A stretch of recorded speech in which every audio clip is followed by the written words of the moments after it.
Shit.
Yo, let's go. What is good? Y'all ready? Ready? Yeah.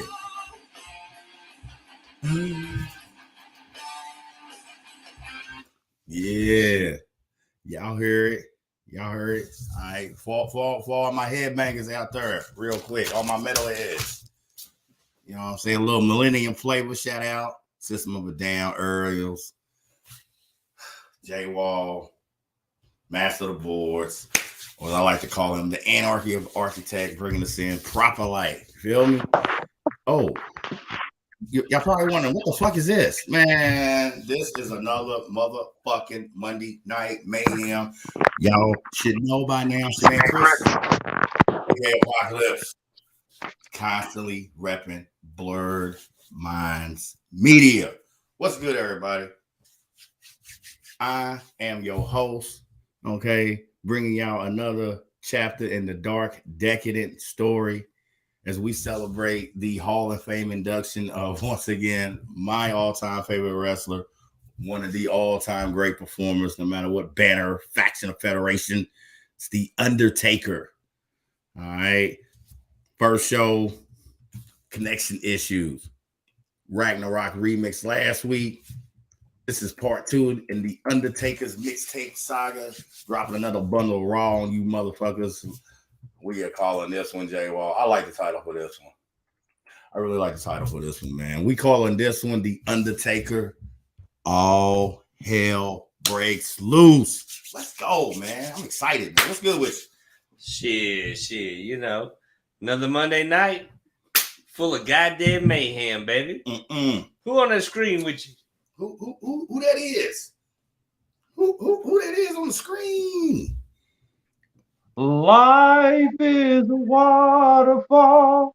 We drink from the river, then we turn around and put up our walls. I am Urgent Nerve, aka Mr. Somebody.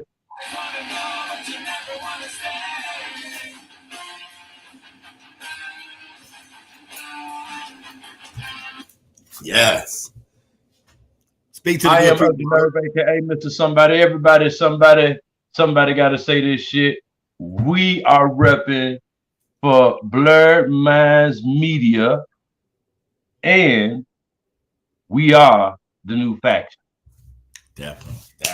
Way to reminder, man. We're glad you could hop on board. Seeing you had your Latina liaison love questions for J Wall and myself on your live. You know what I'm saying? Somebody got to say this shit. So You absolutely didn't help. Both of y'all didn't help it out. We're trying to return the. I mean, we're trying to favor for a favor. Hey, but definitely didn't help. But it's obvious that all we've dated is roundaway girls. For real. But nah, for real. We glad you can hop on. Even though with this Undertaker mixtape series, I'm loving the new tape format that we started with the run at the first two shows. That was the plan tonight. Yet impromptu Monday Night Mayhem going live with this second Undertaker mixtape, or as we calling it, All Hell Breaks Loose. I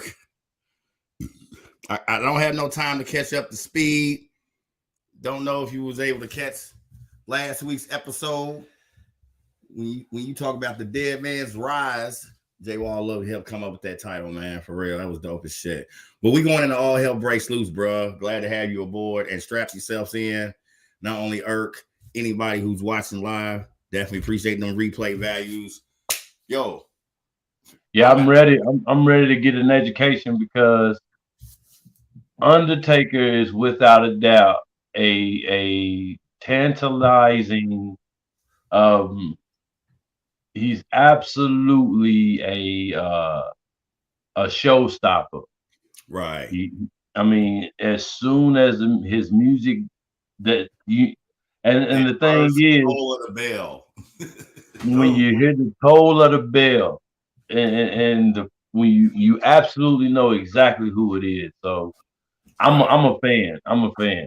I have shared countless stories of being in that arena. And hey, okay, Chris, check out my avatar. I can't because I can't see your avatar. Oh well, hey, J-Wall, tell them what my avatar look like. Can I bring it up? Oh, it's the Reaper. Oh, well, did you have the same collage as last week, particularly with Okay, did you have the same collage as last week, particularly with the shot of the Taker with the sickle? That was in the promo, yeah. Yeah, do you see that shot? Yeah. And so when you talk about, like I was saying real quick, I have shared countless stories where I have been in that arena when Undertaker's performed live, and whether you only witnessed it once or somebody like me several times over my life, man, it's something you do not get tired of. And I'm saying just the interest alone, like when those lights go off, man, and that first bell tolls, I have no problem saying it. Chills, hair standing up, nervousness, excitement, simultaneously. It's you know what I'm saying? I mean, I can't find the adjectives, bro. But to catch up to speed. Let me ask you real quick, Apocalypse. Yeah. How many times have you seen The Undertaker wrestle live? As The Undertaker, I'm saying, not counting his previous. As The Undertaker. Yeah, as billed as The Undertaker, probably 15 to 20 times, at least. Damn.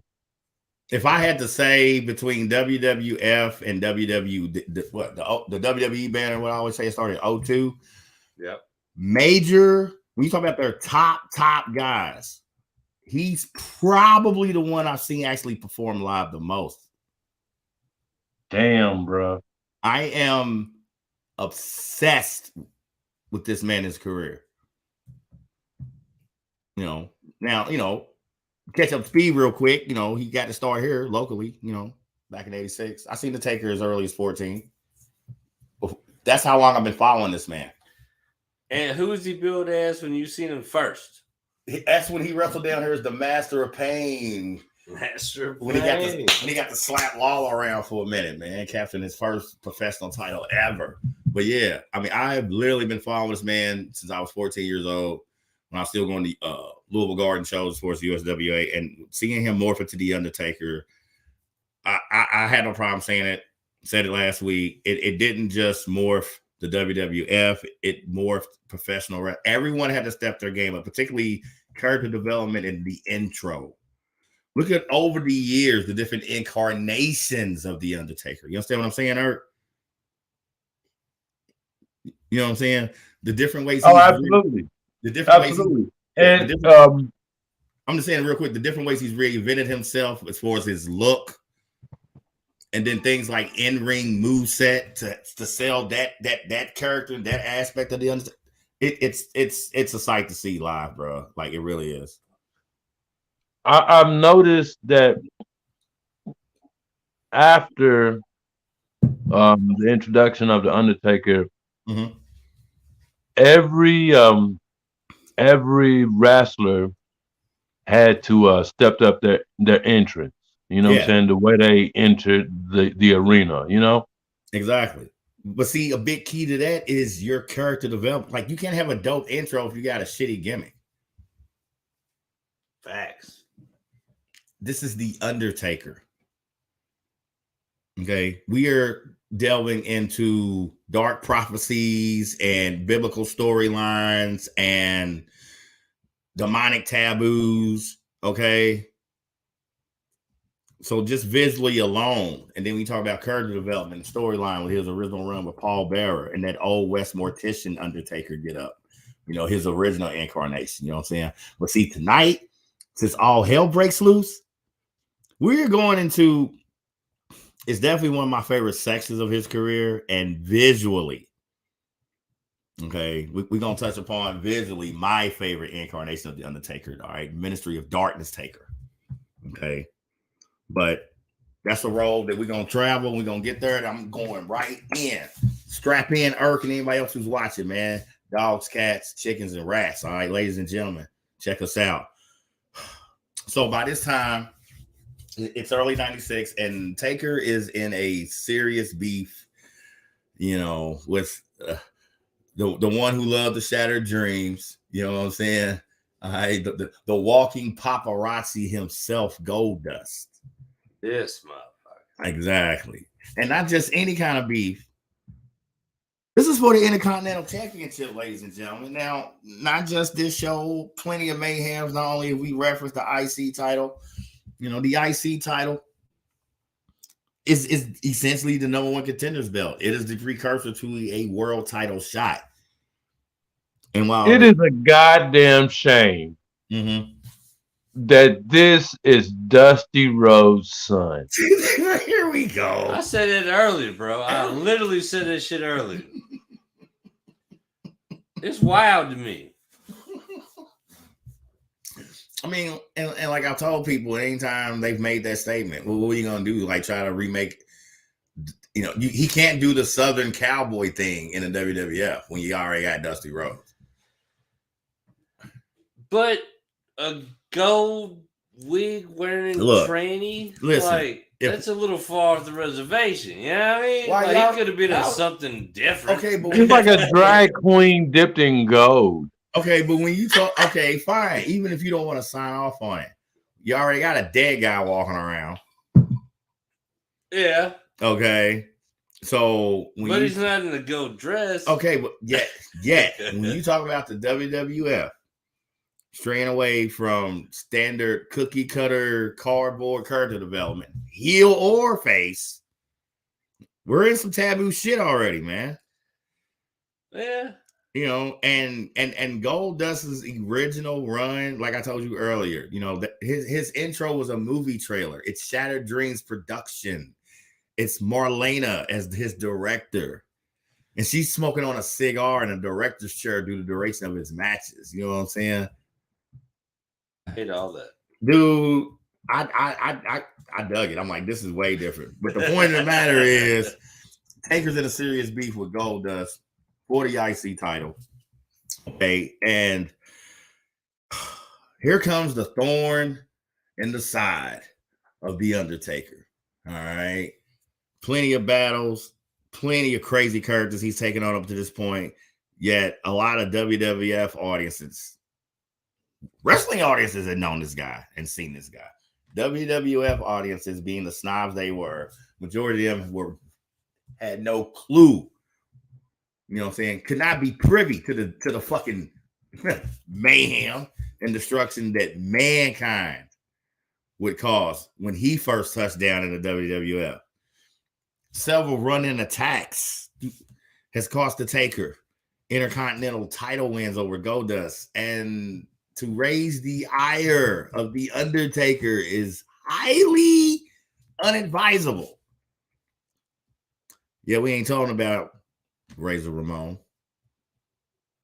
We're not talking about Shawn Michaels. You know, we're talking about Mankind. We're talking about fucking Mick Foley. All right, definitely one of the basket cases of professional wrestling. Right. Fucking for sure. Three faces of Foley, Cactus Jack, do love Mankind, you know. I mean, if there's anyone that could possibly match the scariness of the Undertaker, it's fucking Mankind. And absolutely.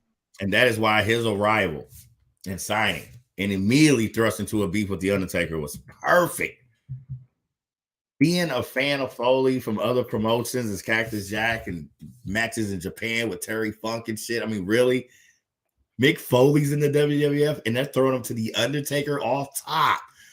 No mid-card jobbers, nothing. Just Taker. Do you think that was like paying hella respect to Foley. Mankind? Yeah. Because once again, we try to figure out how our favorite sports conglomerate, multi-billionaire CEO, Rent Sham can constantly break the rule of personalizing business and still be successful. Son of a bitch. You know,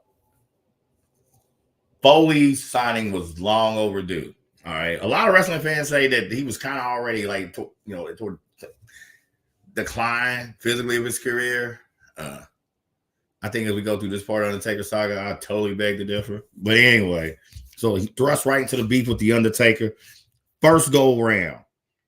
Their first actual match after weeks of run-ins and shit on each other doesn't happen till King of the Ring 1996, okay? Enter Paul Bearer. I should have brought my can of Pringles. I actually got a can of Pringles. You know what I'm saying? Like, I got a can of Pringles. Dude. Percy Pringle. Paul Bearer. How do you keep a can? I just bought them yesterday. Dude, first day. For real? I killed a can doesn't last a day. Once you pop, you can't stop. It's what it says in the commercial. Yeah, that's what I've been told. They were not lying. Yeah. I love them motherfuckers. I know that's right, man. For real. So shameless plug.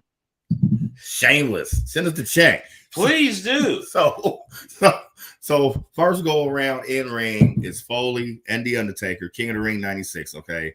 Enter Paul Bearer. Now, everyone's been familiar with Paul Bearer up to this point when you talk about the Undertaker character development storyline, controlling the urn. He who has the power urn controls the Undertaker. Been more than a manager. A confidant, even. If I could say real quick, Chris. Yes. I could not stand Paul Bearer. Could not stand him. You like I was scared of his double chin. The jowl. I felt like it had something in it. Like an alien symbiote or something. A demon. Face hugger from Alien. That would have been dope. But now when I first seen both of them together, like for the first time, like, and I don't have the experience that you have, Chris, being able to see them in the arena. But and not only like see them once, but 15 to 20 fucking times, dude, that is amazing. Yeah. But just seeing them through the screen, dude, to me, that was the most serious subject matter being displayed on entertainment television I've ever seen. Right. Like this man was holding, like they were like wrestling's embodiment of death. Right, because like I said before, WWF going into the 90s, really trying to shake things up. And we, like I said, whether face or heel, when you talk about character developments and new characters, new storylines, I always feel the Undertaker ushered that in. And plenty of greats follow. You know what I'm saying? It starts with the Undertaker. All right. So you got this Mankind Undertaker beef. Now, King of the Ring 96, Paul Bearer, trusted friend, confidant, manager of The Undertaker, accidentally hits The Undertaker in the face with the fucking urn, therefore allowing Mankind to secure the victory. And is that what made the separation between Paul Bearer and the Undertaker?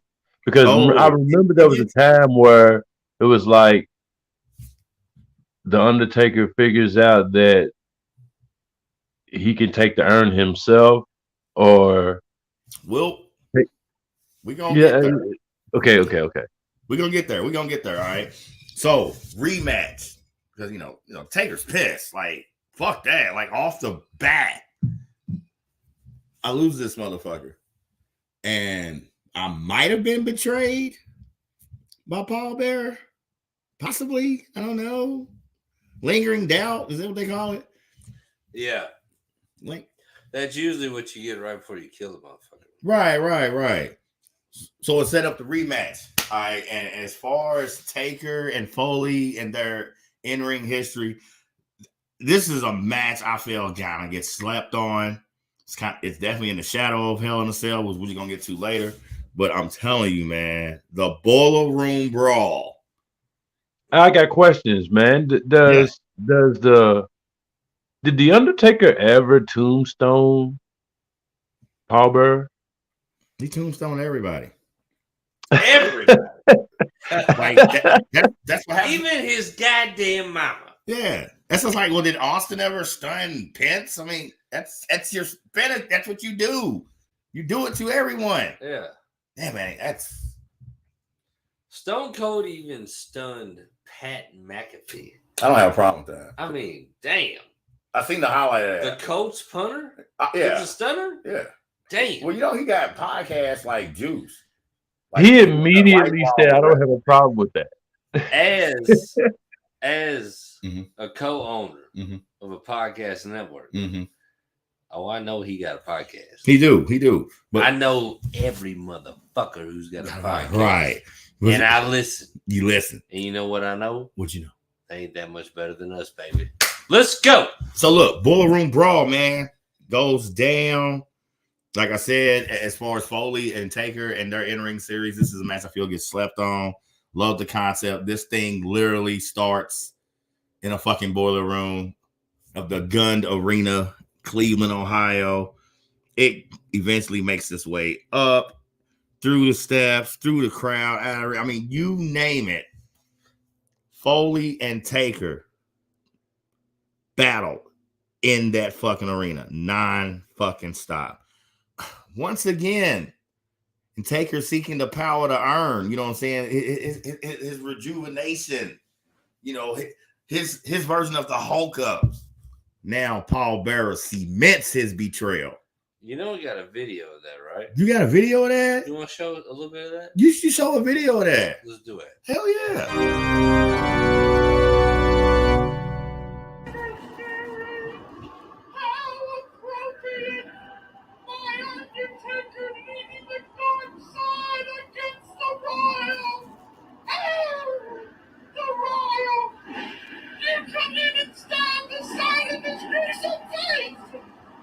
At the Survivor Series, no royal will survive the wrath of the Undertaker. No royal will survive. Man, just some of the dopest promos ever. You know what I'm saying? But back to the story, and the story is this: Paul Bearer cements his betrayal of the Undertaker with another face shot with the urn. Cat's out the bag. Mankind's his new plaything. Mankind will be guided by Paul Bearer to cement his place in wrestling history. And part of that plan will be to be rid of the Undertaker once and look how ugly that motherfucker is, man. Damn. That is a horrible looking human being. I'm so sorry. Person Pringles. That's why I can't believe my can of Pringles, bro. Like, dude. And the funny is, when you look at him as the pallbearer and know that he was once billed as Percy Pringle, you can't look at him and not be like, "That's Percy." It's Percy. Even Pringle. As pallbearer, like motherfucker. Oh yeah, you can see Percy it. Pringle. I know what your mama named you. Do you know it? You know what? You know it's a sad thought I just had. What's that? As Percy Pringle, as the pallbearer, and as himself, this man has probably gotten more pussy than all three of us combined. Man, he was working that turkey. Man, he was gyrating those jabs. You know, you know what I'm saying? For real. But you know what? Lo and behold. You know how many pig knuckles he could fit in that neck? Pig knuckles. God damn, he must have been a whole circus act all his own. He is a circus act. He's I mean, come on, man. Like, look at the guy. I mean. But tell the truth. As the pallbearer. Tell the truth though, as the pallbearer, he made you believe that shit. Yes. And dude. He's amazing as pallbearer. Oh, it's sick. Oh, don't forget, Taker's not done. I mean, it's looking bad. I'm kind of feeling some kind of way. You know, when I think about watching wrestling this time, this storyline, I'm feeling some kind of way. But the Taker is not done. Another thing I really liked about this generation, you know what I'm saying? This is basically going to the start of the WWF Attitude Era. A lot of more specialty matches, Jay Wall. You know, and character driven, character specific specialty matches. And we got somebody like The Undertaker. Well, let me ask you real quick, AP. Don't forget your thought. I'm about to get there. You got a question. Don't forget your thought. Let me ask you, how many times did Mankind and Undertaker meet each other in the ring? As far as big matches, okay. You got their initial one, the King of the Ring, 96, which I just mentioned. All right. Boiler Room Brawl. The next Taker Mankind match in their series. And then, of course, I have to save their best match for last, which we all know what that is. So that's 4 major ones. Okay. Because I'm about to get into the third match of their series after Taker's Boiler Room Brawl loss. And the betrayal by pallbearer. That fat piece. Alleged betrayal. We don't know. It's blatant. The first one was alleged at King of the Ring because that was an accident. He sold, you know, and he apologized to the Taker, and then the promo was going into the Boiler Room Brawl. Yeah, that's when the betrayal was cemented. All right, but Taker will have his vengeance. What would he have to gain? You can elaborate on that later. Go ahead. The Taker will have his vengeance. You know what I'm saying? Vengeance is mine, saith the Lord. How about Buried Alive? How about a Buried Alive match? Let's do it. How about Foley and Taker in a Buried Alive match? You think you can handle that? That is insane, dude. Buried alive. Look, you know, yeah. Do you know the actual Ivy? Look at the Ivy. Grim Reaper shit. Who thinks of that? Like, who has there ever been such a fucking match before? Like, that's next level sadist shit. Dude, I still remember seeing the bulldozers in the fucking arena. Damn. Now, years before, I had worked at the fair. I you know, Expo, and did some seasonal work post fair. You know what I'm saying? But during the fair that year when I actually worked, World Horse Championship show, classic. It's a staple. Okay, so seeing those bulldozers and dump trucks, you know, so they had to bring all that dirt in. That was like summer of '90. So you flash forward to this shit. Okay, and I'm like, they are really not playing with this. Mounds of dirt. And real quick, to let you and anyone else know the rules of securing an actual victory in Buried Alive, you actually have to get your opponent in that fucking grave. Put him in the grave. Now, you can't have all that dirt in the ring. Yeah, this match is going to start in the ring. Yeah, it's fucking Buried Alive, ladies and gentlemen. So when you talk about a specialty match, man, with a deep, dark, gruesome setting, okay, they're chucking dirt in each other's eye. Even moves they do in ring just seem to feel and look different. Them landing and having to sell it and hit it on them mounds of dirt. Yet, The Undertaker finds a way to get that big, fat, hairy carcass known as Mankind in that fucking grave and securing a win. And everyone's happy, yes? Yeah. No. No sooner as Foley is actually in that grave, okay, Paul Bearer's got some knuckleheads, and the one side note, this one particular knucklehead, the Executioner, as he was billed. So they jump the Taker, pull Foley out, throw the Taker in the grave.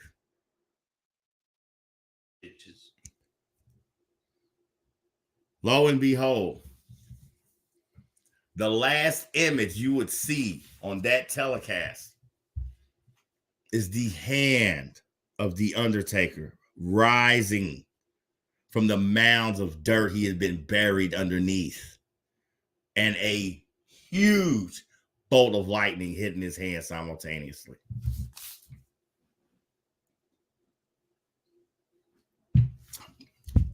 This is another way the Undertaker changed the game, the level of theatrics.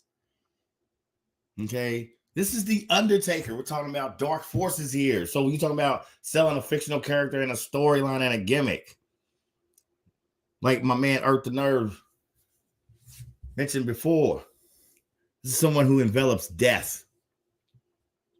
Okay. I mean, you talk about the 90s and all the suburb kids are cutting themselves and I ain't so dark, I ain't so deep, I ain't so fucking deep. This motherfucker is, hey man, TVMA, give it TVMA. The following program is rated TVMA. Viewer discretion is advised. Hey, you know what? He's not lying. Like, he's absolutely true to the era. I mean, he's definitely fucking with the Nirvana era, bro. Dude, the suicide rate in that era, holy shit. Like, I got my sweater from Kmart, and I hate my parents, even though they make $300K a year. Yeah, that was that era. You know how many rich kids decided to slip their wrist to fucking 9-inch nails in that era? Right. What a bunch of fucking douchebags. How many kids decided to fucking take their last breath while listening to Pearl Jam? Yeah, Pearl Jam. Are you fucking with me? Your last words before you were in a fucking tub were to an Eddie Vedder song like that guy, and it was Are you fucking crazy? I'm telling both of y'all. If you killed yourself to Pearl Jam, or what's the Rooster song? Who the fuck did the Rooster? Hey man, watch your mouth, man. Alice in Chains. Yeah, okay. Man in the Box and all that. If you killed yourself to Alice in Chains, and or who did we say before? Eddie Vedder, and Pearl Jam, or randomly, I'm talking super randomly, the Offset. Oh Lord, you're a fucking pussy. You deserve to die to a Spice Girls album. Oh wow, you fucking puss. You know, Eddie Vedder made you off yourself. I feel a lot. Are you fucking nuts? I feel a lot of these kids would have just No, I think, but I feel a lot of those same kids I just railed on would have been in a better place to come to terms with whatever internal issues they were suffering from. If they killed themselves to any of them bands, no, they wouldn't have. No, they would have been managers at Walmart, and you never would have fucking noticed them. Right, but what I'm saying is they would have hated. Hey, what would be better, Jay Wall? You slit your wrist while playing. You best protect your neck. Oh wow. Are you allowed to kill yourself to a Wu-Tang song? I feel that's like blasphemy. I mean, I honestly feel like that's an honorable samurai way out. Bukkake. You know what I mean? I feel like if the Japanese had an American way to go out, what is it called? Wu-Tang out. When a samurai kills himself? It's called fuck. It is called Harakibi. I don't think you're pronouncing it right. It's called it's Harukibi. Harakibi. Never voted Democrat. Listen, I simply propose this. Those same kids I railed on. Look, I simply propose this. Harakibi. A lot of those same kids I railed on probably would have been in a better place. Yeah. When you talk about coming to terms with whatever internal issues they were suffering from. Harukibi. If one, they were watching WWF at the time, and definitely if they were fucking with the Undertaker. There you go. You know, and I'm just bringing it there. All right, and somehow randomly we are right back on track. Right, let's go. All right, let's flash forward. We all know Survivor Series, November pay-per-view, where the Undertaker made his debut. My birthday weekend as well. See, it's symbiotic. It's my birthday. It's his WWF birthday. It's like kindred spirits, man. I'm telling you. It is. Like in a weird, twisted. If you could somehow just tap into his money. Yeah. Taker. Like, for real. Okay, serious. Holla at your boy. Because, man, we need sponsorship. We need checks, man, for real. But anyway, let's flash forward. Like I said, Survivor Series 96. Wow, everyone alludes to the Undertaker and WrestleMania and the streak. Okay, Survivor Series is Taker time. All right, and he is not done with Mankind by no stretch of the imagination. Real quick, seppuku is also translated as cutting of the belly, which is also an honorable way for a samurai seppuku, to what did I say earlier? Bukkake? You said it. No, well, I think you meant seppuku. That's what I meant. And also translated into Puerto Rican as Irk will never be on another Mayhem. Fuck you. Fuck you. And harakiri is another word for seppuku. Okay, so, but seppuku was the word I was trying to think of, and I don't know where I got bukkake from. I gotta get off Pornhub or something. All I know is if the spaghetti I made tonight doesn't pan out, it's gonna be a seppuku theater for all of us. Oh yeah, J-Walk cooked. So, but anyway, Survivor Series 1996, the Taker is back. He has unfinished business with Mankind. He has unfinished business with the one who betrayed him the most, Paul Bearer. All right. And the urn is no longer significant, correct or yes or no? Pretty much no. No. Okay. So now the urns where the Paul Bearer keeps all the frat girls phone who wants to fuck somebody from the WWF. They really don't care who, and he seems to be like just anybody from guy the WWF with an urn. They're just fucking notebook papers and a pen. The urn's full of numbers and condoms. Yeah. For real. Call this number if you want a little bit of that.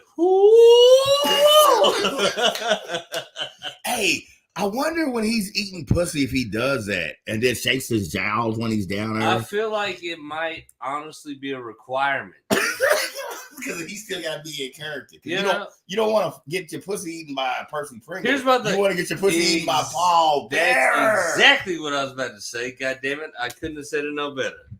You want a fat motherfucker named Percy Pringle munching on your fucking box, or do you want Paul Bear, the Undertaker's manager, famous as fat and gelatinous as famous can be? Gelatinous. I love that fucking word. You know what I mean? Like, he looks like like when you put up Thanksgiving. A very unsavory pudding. No, gelatinous works, especially at me as a cook. Because I'm think about it. Okay, so you're putting up Thanksgiving leftovers, right? Yeah. Okay, and it gelatinizes. The gel is overnight because of the right. Yeah. So why do you think that shit tastes better Friday, the day after Thanksgiving? Because it happens to manage the Undertaker. God damn it. And that's how we bring it all the way back. Okay, so it's Survivor Series 96. Okay. How do you translate in Puerto Rican, you both should kick yourselves off your own show?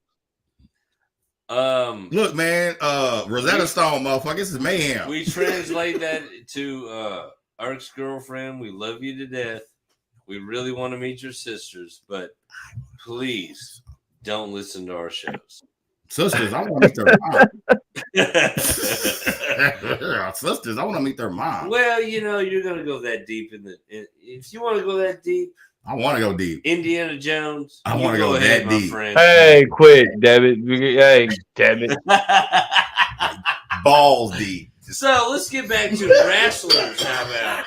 Okay, so anyway, Eric, check this out.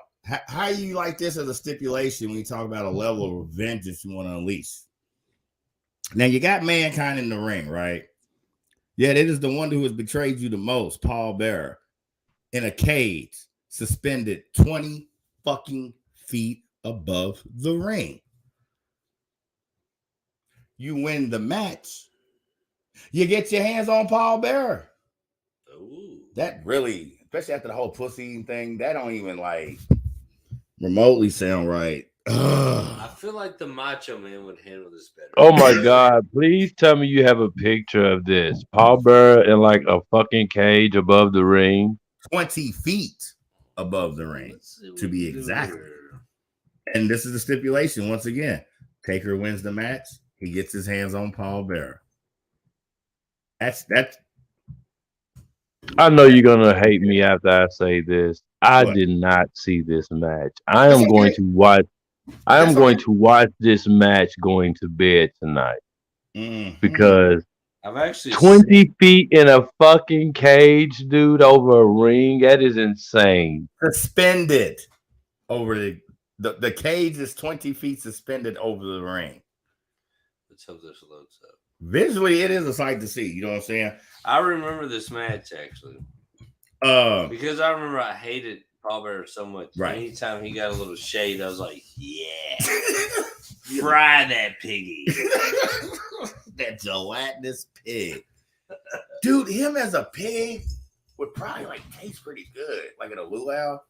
Oh yeah. And see that is one of the signature shots from the match, because I love how like Jay Walter's place, they had lowered the cage and they allowed the Taker, say the place Bearer in there. And then the chains start hoisting the cage up, and then the match starts, you know what I'm saying? And it's another, when you talk about Foley and the Undertaker, it's another good match. Inside heat, as far as inside the ring, it's going outside. They got specialty match history. It's not going to be just your standard match. You literally got two of the craziest motherfuckers on the roster going at it. Taker does get the win, yet due to the lackeys that be, and this executioner asshole keeps popping up. Okay, Taker wins the match, secures the victory, yet does not get to get his hands on Paul Bearer, which really, really fucking sucked. Being an early Undertaker fan and seeing how the storylines were starting to develop going into this phase of the Taker, and Paul Bearer being the source of so much betrayal, and yet a cool way to introduce Mankind, since I was already a Foley fan and been following Foley on different circuits for years. So, with that, I'm cool with. quick side note: this executioner dick fuck, The Undertaker finally handles his ass once and for all. The following pay-per-view was known as Armageddon Rules. Okay. Last week, as far as this Hall of Fame class, we are celebrating The Undertaker, of course, but 2 other members, well, technically it'd be 3 members, 2 more inductees, whatever. Steiner Brothers and Big Van Vader. Big Van Vader. Check your watch, motherfuckers, because you know it's Vader time. Vader time. 97 Royal Rumble. Undertaker and Vader go at it in a singles match at the Royal Rumble pay-per-view. Now, of course, egos get the best of both of them, and that's basically a no contest as a match. What's funny is they are back in ring that same night in the Royal Rumble match itself. It is The Undertaker and Vader that are part of the last 3. Enter your boy. Yeah, ATV driving, alleged beer drinking, hell raising, middle finger giving son of a bitch, fucking Stone Cold Steve Austin. Let's fucking get it. Did this happen to be when Vader flicked off Stone Cold? Yeah. I got it. If you watch the 97 Royal Rumble match, Stone Cold Steve Austin is clearly eliminated earlier. Yet, some way, somehow, no one sees both of his feet hit the ring floor. And he is literally allowed to sneak back in to the Royal Rumble and eliminate both Big Van Vader and my glorious Undertaker. Have you ever seen Spider-Man? Yeah. Run out of web. You know what? Point taken. Sometimes a motherfucking hero just gotta win. You know what I mean? You've never seen it. You've never seen him run out of web. And that's all good and all this. You know what I'm saying? What's really fucked up is after going through all that, Paul Bearer now wants to be back in the good graces of The Undertaker. He's crawling back. You bet See, the bitches ain't returning his calls no more. Fuck you turkey neck having motherfucker. The plug won't serve him no more. I mean, stab his well already. He done went from prime rib to White Castles. I'm talking, you went from Pringles to pallbearers. Right. I mean, it's bad for him. You can't go all the way to motherfucking Pizza Rose. He's crawling back to The Undertaker. You ain't no motherfucking Bagel Bites. Like, no, because he ate them all. You ain't a Hot Pocket. He ate all those. I'm sorry, I'm just throwing out fat snacks. I mean, I'm cool with fat snacks. We talking about Paul Bearer. You're not Golden Corral. I mean, buffet joke. Hey, yo. I mean, that's the fattest of the snacks. Right. But anyway, Paul Bearer. That's worthy of a neck like that. Paul Bearer has the audacity, not the courage, the balls or lack of balls. See, his balls dropped. He was hanging with a wrench too much. You know what I'm saying? Yeah. He's got the nerve to crawl back to The Undertaker. Yeah, we all know how The Undertaker is. Fool him once. Shame on him. Fool him twice. Book another pay-per-view. Right. Taker actually kind of reels him in for a minute and plays devil's advocate. All right. Of course, that's to no avail. And this is where it really gets fucked up. Mankind is back again, y'all. And man, I guess Foley been playing. Damn. Wait. Just I'm trying to make sure we're historically correct. We're historically accurate. I got shit loaded up for HBK. Oh, where did we miss that? I ain't fucking with you because that's actually next. On Tuesday, I ain't hearing your shit. No. So what I'm saying is, that's actually next. Did I miss this or wait? No. I'm HBK's on the way. HBK's on the way. Folks, I prematurely ejaculated information. Wow.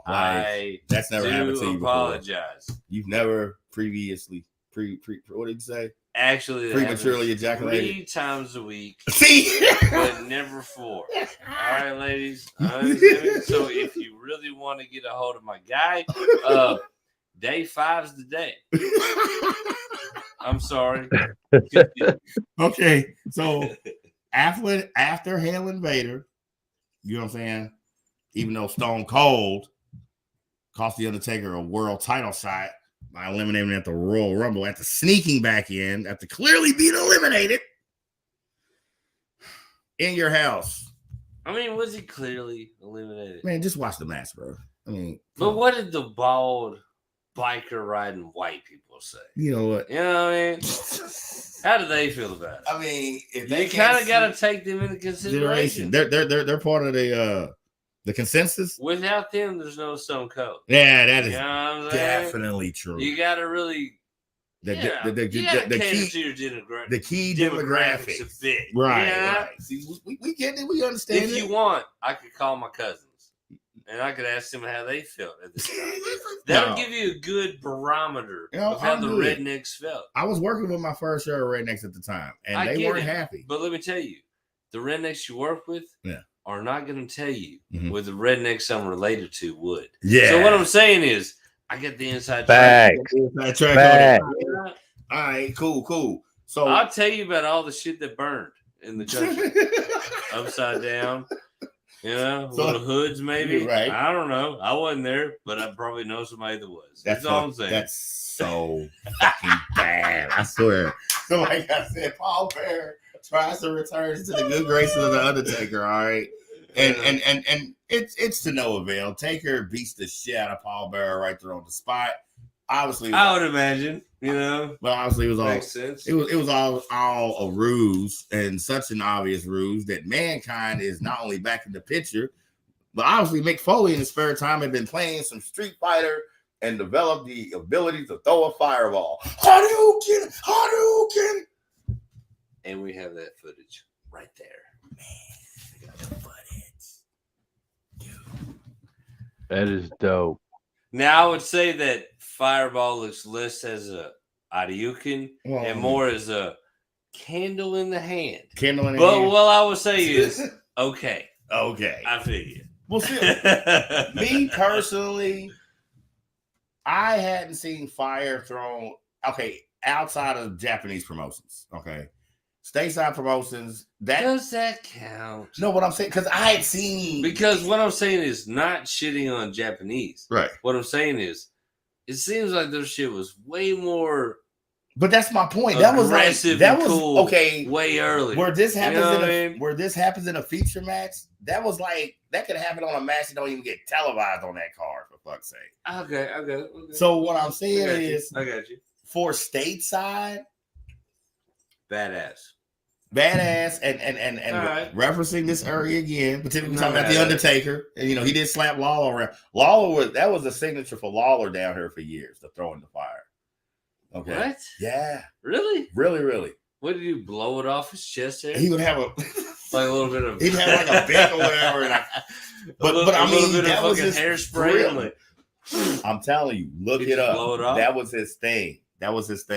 So with Lawler and a fireball. Yeah. So with Foley pulling this, I know. So with Foley pulling this fireball trick off on the Undertaker, it took me back to that for a minute. You know what I'm saying? I'm like, man, Vince is really up in the ante on the violence, the darker storylines. Like we discussed, guys like Goldust. You already got a dead man walking around. Now you got a crazy fucker like Mankind walking around.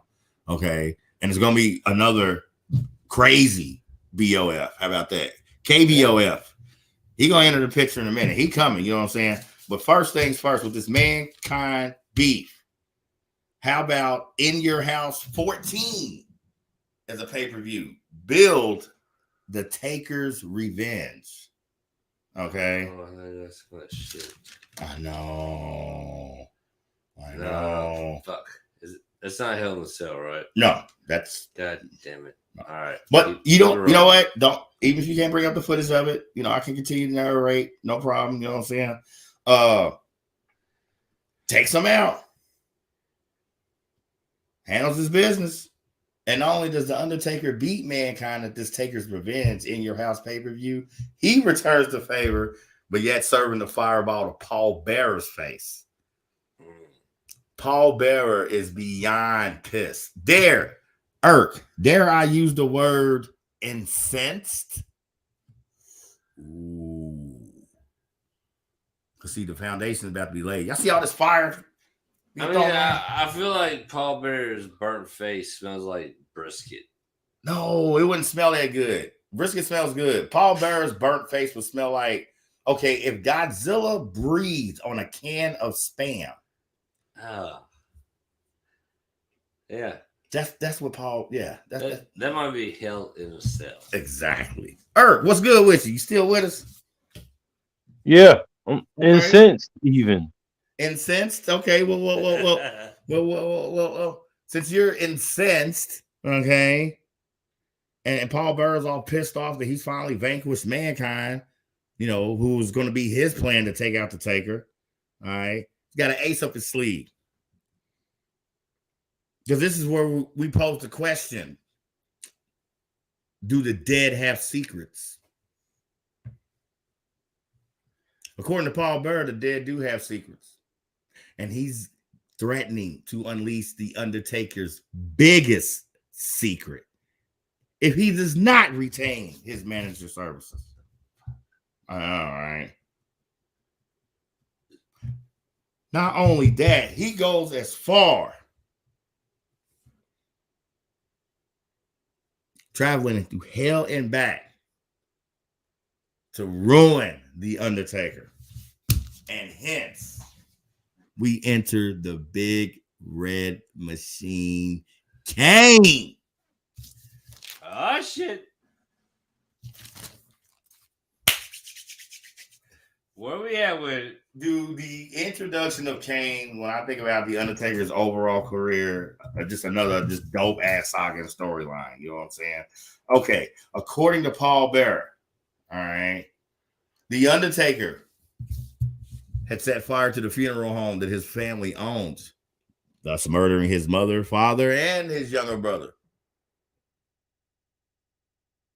And as Paul Bearer, you know what I'm saying, following suit and unleashing this secret for all to hear, you know what I'm saying, Taker is steadfast with his denial of the claim. No brother, huh? Nah, man, didn't happen. Did I mention that all this shit is going on in the middle of the Undertaker's, I believe, second WWF title run? Do what? Yeah, so he's dealing with all this shit and still having successful title defenses against, and this is a pretty impressive list. These three alone. You got Farouk, aka Ron Simmons, you know, but he's Farouk by this time. Okay, post Nation of Domination. All right, you got Big Van Vader, another Hall of Famer. He's talking about this year's induction, along with the Steiners and Undertaker, and your boy. My boy. You're numero uno. Numero uno, Numero uno. How do you say numero uno wrestler in Puerto Rican? That's definitely a question for it.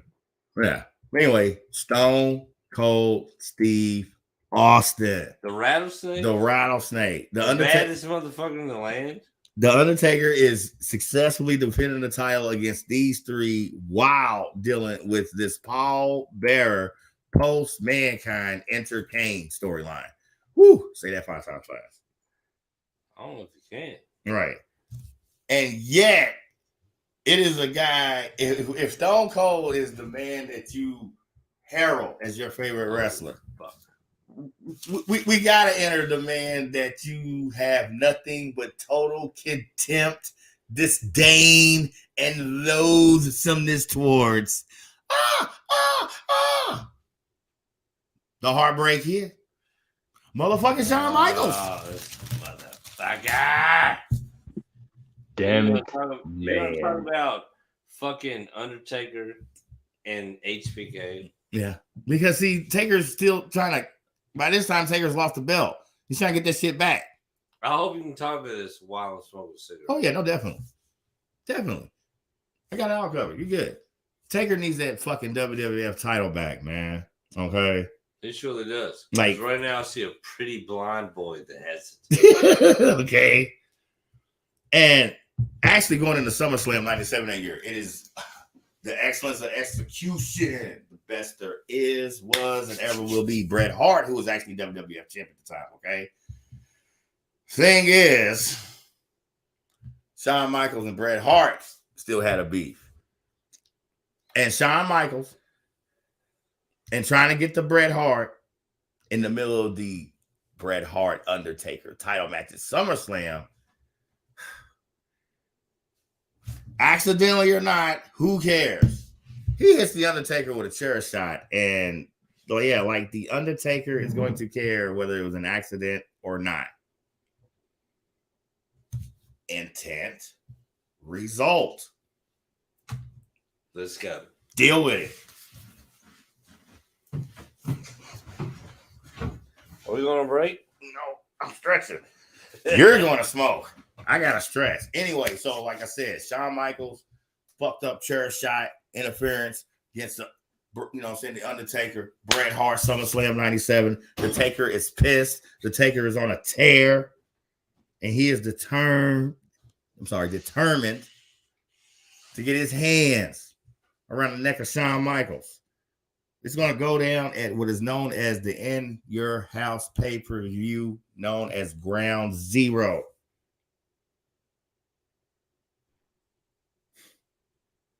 Shawn Michaels, The Undertaker.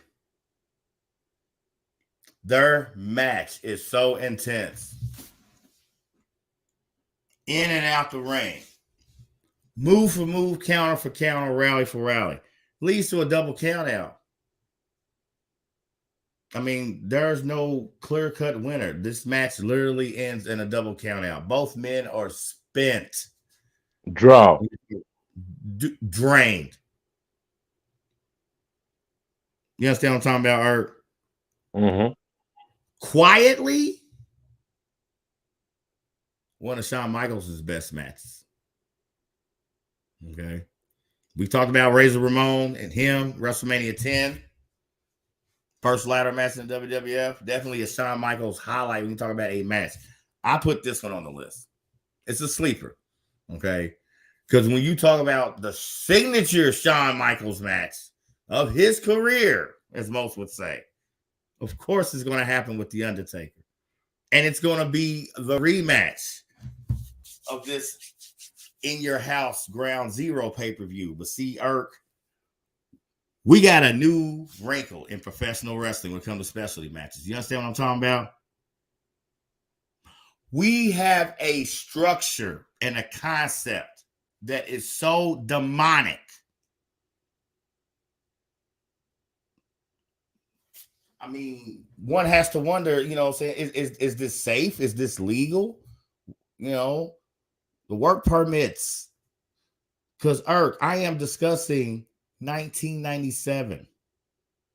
The pay-per-view is called In Your House Bad Blood. And it's so cool. They spelled bad with 2 D's.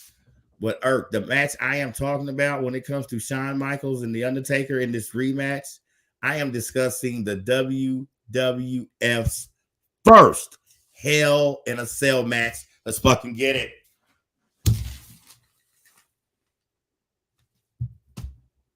You got to say about that, bro? So it's very first Hell in a Cell match. It is Shawn Michaels and The Undertaker. Keep in mind, up to this point, The Undertaker has already helped devise several signature matches. It is him who helped with the concept of Buried Alive. It is him who helped with the concept of the casket match. It is him who helped develop the concept of the Inferno match. And now, the 4th specialty match this man helps devise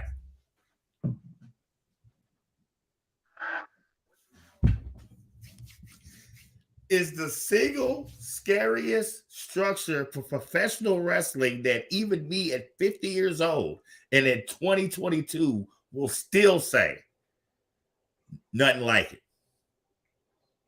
A lot of people be like, oh, Hell in a Cell was kind of a precursor when it came to Elimination Chamber. Fine. Elimination Chamber, I understand the possibilities. Multiple opponents, 6 opponents.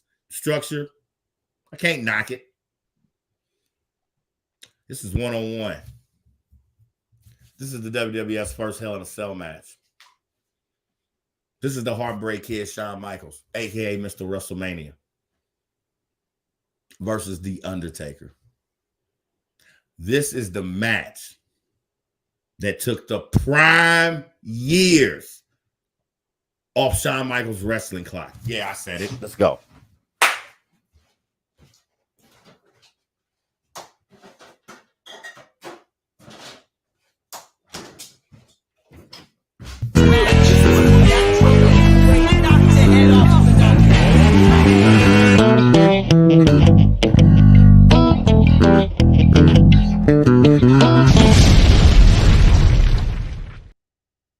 So hold on, you're saying that you believe that this is the match that took years off of SM's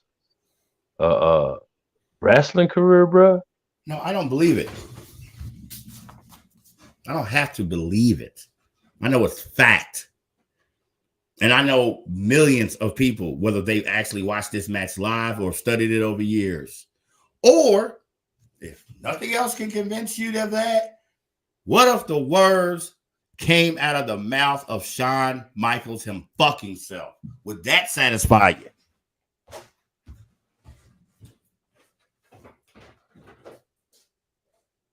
Oh, now Eric ain't got nothing to say.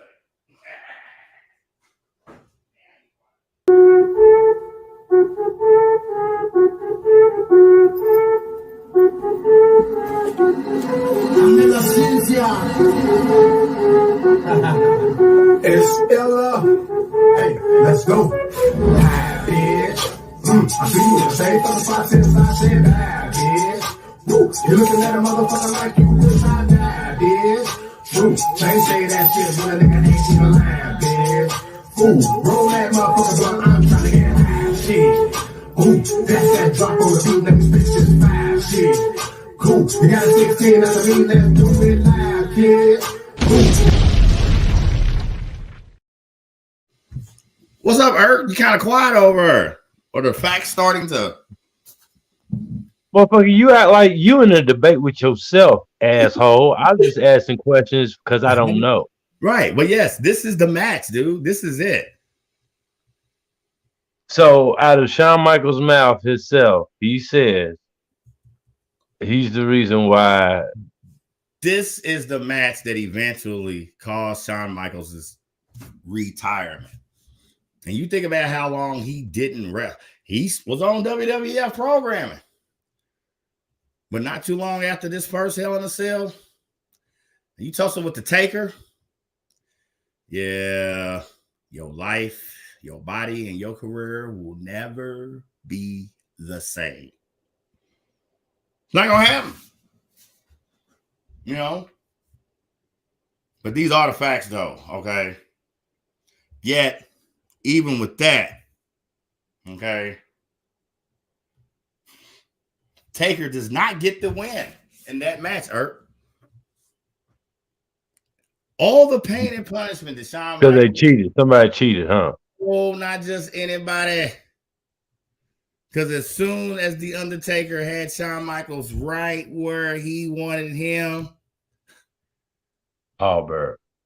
and not only Paul Bearer, he is literally bringing the heat because once again, the big red machine Kane is here. This is how he made his debut. Visually, it's sick. He runs down the ramp, tears off the door of the cell, goes in, beats the shit out of The Undertaker.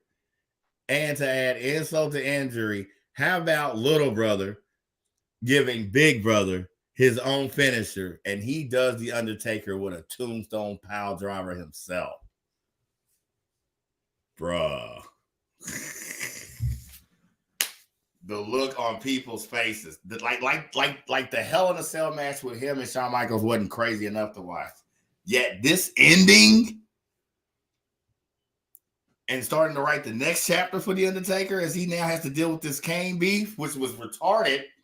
Is that the match where the ring collapsed when he does the tombstone? No. I believe that was, Okay. I want to say that's either a Raw or a SmackDown match. But definitely no. Okay. Yet, in spite of all that, The Undertaker wants to hold on to some sense of family honor, and supposedly he had swore to his parents that he would never fight his brother Kane under any circumstances. You go to Royal Rumble. Somehow my guy and your guy, Stone Cold, are World Tag Team Champions going into Royal Rumble. Sounds right. Sounds right. Well, no, they weren't tag champs yet. I'm sorry, but they did have a big tag match. The Raw before Royal Rumble versus DX, which was Shawn Michaels, Triple H. You know what I'm saying? And it seemed like Kane and the Taker were working together. You know, things are cool and this and that and shit and fuck, and of course at the Royal. Hold the fuck on. Hold the fuck on. Mm-hmm. Yeah. Tag team titles were held by who? At one time, it was the Undertaker and Stone Cold, but not right now. As a tag team, bro. Yeah, I know. It's so What odd. in the fuck was I? Well, that was okay. This is Royal Rumble '98. So going into WrestleMania that same year, '98. I know it was weird. How weird you think it was for me to look? I hate Stone Cold. Like, How did that even, like, what? I know. But look, I gotta get to it, okay?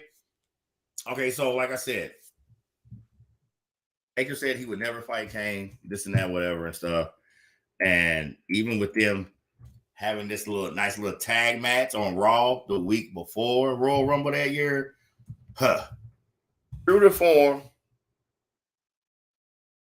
okay, not only does Kane betray The Undertaker and help DX win, Kane puts The Undertaker in a coffin and torches the motherfucker, J-Wall. Like, just blaze? I mean, what the fuck? Yes. Straight sets this shit on fire. Okay. And like a lot of other stuff that WWF were doing. Who the fuck was the producers of these events? Fucking Clyde Barker? Hey, once again, I will reiterate. This is the WWF in the Attitude Era. This is part of that 83 weeks when they were getting the shit kicked out of Eric Bischoff and WCW. Okay. On screen, sex and violence. Vince, Pence, Flim Flam, ups the ante.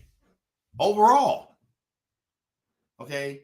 You even got the lowest of the mid cards having table matches and shit. All right. Right. So when you talk about its main character, the storyline, yeah, overall, Pence, Flim Flam, ups the ante on the sex and the violence. That was literally his only move to counter Bischoff and what WCW was doing at the time. Boobies and murder. Boobies and murder. Gotta love it. Mammaries and murder. And that. No, booby sounds cooler. No, tits and murder. Tits and murder. That should be a band. Tits and murder. I think we just started. Well, we still got Caveman Parliament to work on it. Our official Blurred Minds Media drill rapper, Pop Culture Yoda. Bitch, he's coming.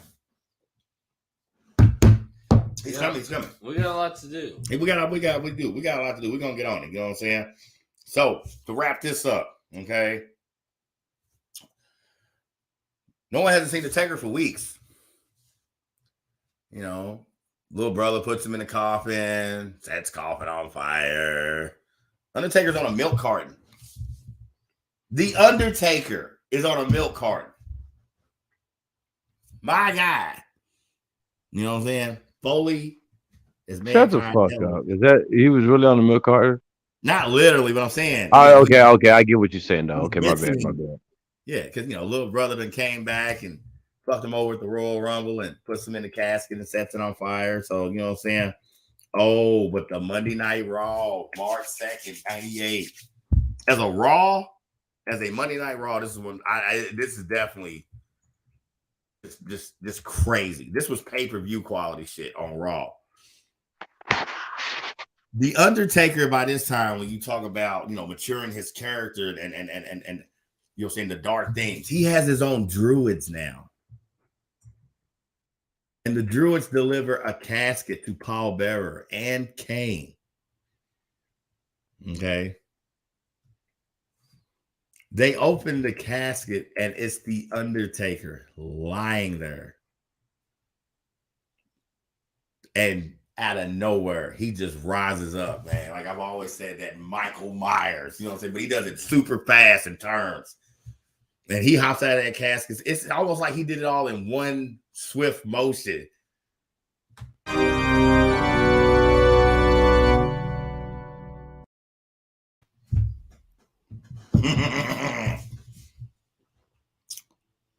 Kane and Undertaker finally gonna battle, J-Wall. Let's go. And there is only one place fitting for it to go down. It's WrestleMania 14, baby. That's the only place for it to go down. You're talking about, by this time, 7 years into what would be known as the streak. Okay. Starts at WrestleMania 7 when he took out Superfly Snuka. Excuse me. And it's a good match. I can't front. Particularly talking about a WrestleMania match, 9-title match, yet huge billing. Okay, it's called the streak and no one got naked. Oh, man. Just making sure. You know what I'm saying? I feel like that's the next name for a 5-finger fiasco. What? The streak? The streak and nobody got naked. Let's go. Hell yeah. So look, WrestleMania 14, Taker handles that business with Kane. Great match. Particularly when talking about WrestleMania, huge billing. It wasn't a title match yet. Boom. I might be a slightly bigger fan of their rematch at Unforgiven. Oh, yeah? Well, while the WrestleMania match didn't suck, billing wise, it's a singles match. So when you talk about the rematch at the follow-up WrestleMania pay-per-view and Unforgiven, we got to get another specialty match. And when you talk about Kane and fire and shit, how about a fucking Inferno match? Why not? Are you familiar with the rules of an Inferno match? Don't get burned. Well, I mean, yeah, that's how you secure their win. If the first person to set their opponent literally on fire wins. And I love the Who in the fuck is writing this material? Well, Taker's really like a goddamn sadist. Yeah. You know, Edgar Allan Poe, Stephen King, Ray Bradbury. I mean, I don't fucking know. You know, who's writing it. But the point is, I like the rematch, that Inferno match element. Once again, just like some other specialty matches, you know, taking me back to some shit I've seen, Japanese promotions, you know what I'm saying? Taker prevails, okay? Yet last but not least, we gonna end this mixtape. That's motherfucker Mankind, bro. I swear, he will not leave the Taker alone. Boiler room brawls, buried alive matches. I mean, what else? What's left for them to do? I don't know what is. What else do they have up their sleeve? Whether you're watching live or catch the replay, when it comes to the Undertaker and the Mankind and Ring saga, you know there's only one match left to discuss. Not only is only one last match to discuss when it comes to Taker and Foley, aka Mankind. This is how we're gonna end the mixtape tonight. This is gonna be the last track, bro. Let's do it. We've already discussed the career-altering effects of Hell in a Cell when you talk about Shawn Michaels, one of the all-time greats, Jay Wall, the Testa Man, and I'm cool with that. Against the Undertaker, but this is Mankind, who is, if nothing else, Mankind definitely is not Shawn Michaels. And it is Mankind. It is actually Mankind who actually just pushes the Taker to the limit. We talking King of the Ring pay-per-view 1998. Possibly still my favorite Undertaker match of all time. It is Hell in a Cell. Let's fucking get it. Let's go. Any memories of this Hell in a Cell match? We talking about Foley and the Undertaker.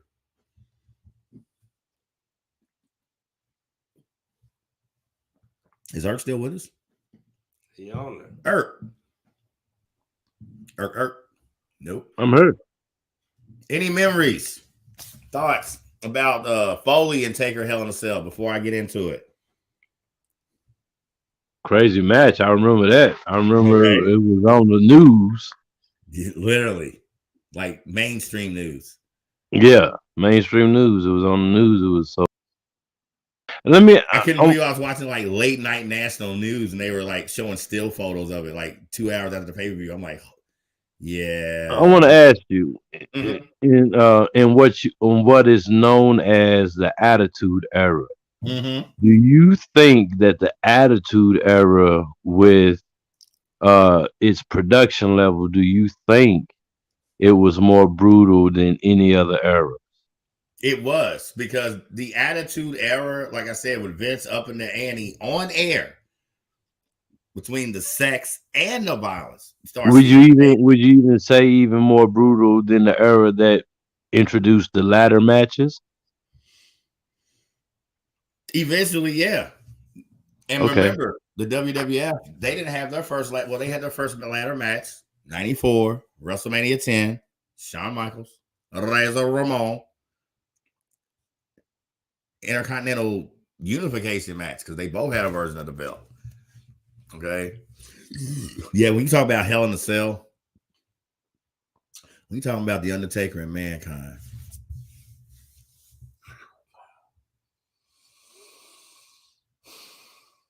"24 years, this match. This match is 24 years old.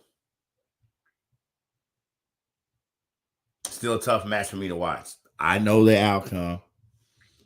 It's not just a tough match for me to watch as a Undertaker fan, just as a wrestling fan, because these two men push themselves and each other beyond limits. In ring, of course, once the action spills outside, and then y'all know when the verticality kicks in, baby. The climbing and the scaling of the cell. They reference this, the two great falls of Foley when it comes to Hell in a Cell. Now, most people's favorite is the first one, where the Undertaker pitches Foley off the top of the cell through that announce table, right? Yeah. I got the exact measurements of the top of the cell, and for years I overestimated. According to the actual measurements, the top of that cell is not the 20 plus feet we thought. It's 16 feet high. Ooh, big difference. Right. Now, while this was planned, how many times have we alluded? You can't rehearse it. No, it's a one-time deal. Yeah. My favorite fall is the second one. And doing the homework and finding this fact out. Like I told you earlier, it threw me for a little loop. When the Undertaker choke slams Foley through the top of the cell all the way down to the ring floor, that is a fact, ladies and gentlemen. Totally not planned. You know, like added as a whole nother level of ad lib and freestyle. You know, I'm gonna put you through this motherfucking, but I ain't gonna tell you I'm about to do it. Like, you know what I'm saying? Yeah, that's a whole nother level of shit. So to find out that bump, like I told you, most of your major bump, and that was the fall that led the tooth going through the bottom lip, correct? right. That same fall. Woo, shit. Guess what else happens on that fall? When the Taker is hanging from the cell and it has to make his landing in ring, upon landing, he snaps. He literally breaks one of his ankles. And continues the match. Keep in mind, they both continue the match because by this time, Foley has introduced a big old bag of thumbtacks. And ladies and gentlemen, we are not talking about no post-it or sticky notes here, all right? Taker catches Foley with a back. Now, he catches Foley with a backdrop. That's the first time Foley hits that bed of thumbtacks. And then the rally and finish, The Undertaker delivers one of his best choke slams ever. I don't give a fuck. Between the height and the verticality, and as big as Foley's 285, about 290 at this time. And Taker still yanks his ass up and choke slams the shit out of him on those fucking thumbtacks. And it still takes his signature tombstone pile driver to finally lay waste to the bloody carcass known as Mankind. Therefore, emerging victorious at Hell in a Cell. Man, I don't know how many times I've watched that match. I don't know how many times more I'm going to watch that match while the good Lord blesses me with life here on this earth. But ladies and gentlemen, if you've ever seen it, for anybody that's doing homework, watching clips will do no justice. Watch this match in its entirety. Jay Wall, quite honestly, this segment of The Undertaker's career that we chronicled tonight, in ring, a good portion of my favorite Undertaker matches are from this era. Nice. You know, I mean, this is legit. Him and Foley's whole series, you know what I'm saying? Going, eventually a singles match at King of the Ring, and then the Buried Alive match, and then the rematch with Paul Bearer hanging over the ring, and then eventually leading to what we ended tonight's show with, Hell in a Cell. Hell in a Cell 2, baby. You know what I'm saying? I love Hell in a Cell were back-to-back years. We talk about him and Shawn Michaels 97 and then Foley the following year. Like I said, overall, this is definitely one of my favorite phases of the Undertaker's career. A good portion of my favorite Undertaker matches happened during this time frame. We covered several of them. Okay. Got the live sit-in from my man Earth the Nerve, aka Mr. Somebody. Do your thing real quick, bro. Holler at the good people. Let them know. Yes. I am Earth the Nerve, aka Mr. Somebody. Everybody, somebody got to say this shit. I enjoyed this show. I enjoyed the information. I found out some shit about the Undertaker that I did not know.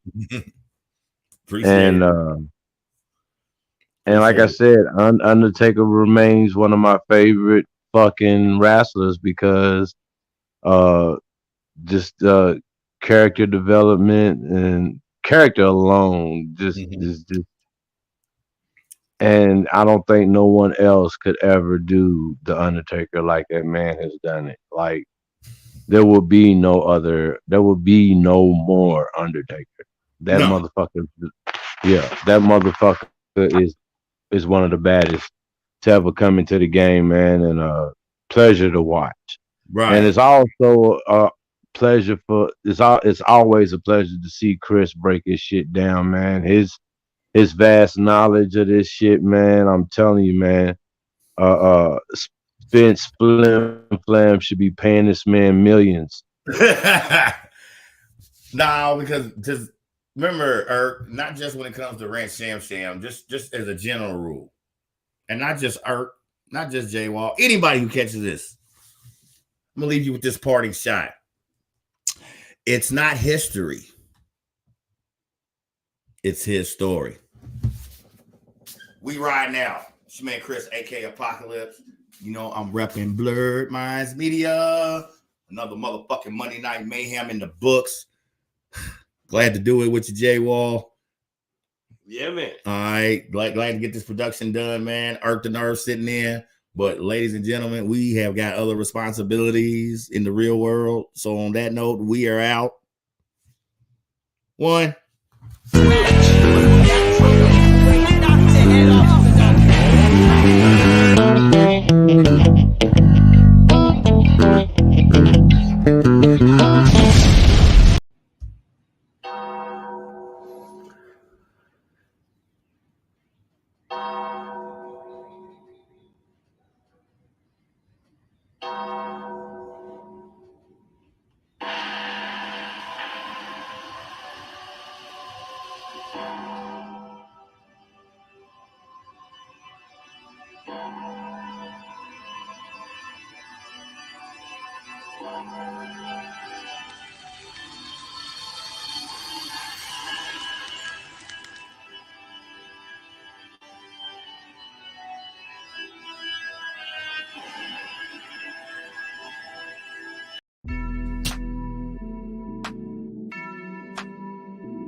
Fuck, I look like stressing. I be finessing. Dolo in my section. Built like a blessing. Fuck, I look like stressing. I be finessing. Got my muscle flexing. My money stretching. Yeah, ain't shit sweet, ain't shit funny.